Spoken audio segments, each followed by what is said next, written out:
আসসালামু আলাইকুম। আজকে রান্না করব একদম সিম্পল কম মশলায় সাধারণভাবে হাতে মাখা সরিষা ইলিশ। এর জন্য প্রথমে আমি কিছু পেঁয়াজগুলো ছুলে ধুয়ে কেটে নিলাম। আমার পেঁয়াজগুলো কাটা হয়ে গেলে এবার কিছু কাঁচামরিচ আমি কেটে নেব।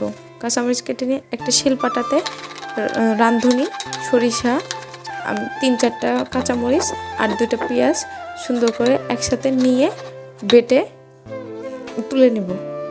আমার সুন্দরগুলো আমি সব কিছু বেটে তুলে নিয়েছি। এবার একটা পাত্রে পেঁয়াজ কুচিগুলো, মরিচ কুচি,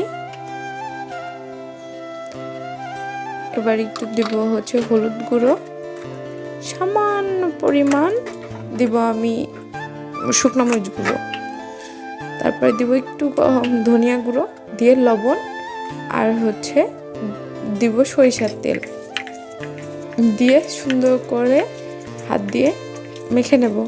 মোটামুটি যখন ভালোভাবে একদম আমেজ করে মাখা হয়ে যাবে, তারপরে এবার দিয়ে দিব আগে থেকে সরিষার রাঁধুনি পেঁয়াজ মরিচ দিয়ে যেটা বেটে রেখেছিলাম সে বাটাটা দিয়ে আবার একটু সুন্দর করে মেখে এবার আগে থেকে কেটে ধুয়ে রাখা ইলিশ মাছগুলো সুন্দর করে এর সাথে মাখিয়ে নেব। আমার সুন্দর করে মাখানো হয়ে গেছে। এবার এর ভিতরে পানি দিব। পানি দিয়ে সুন্দর করে একটু নাড়াচাড়া দিয়ে আমি চুলায় দিয়ে দিব।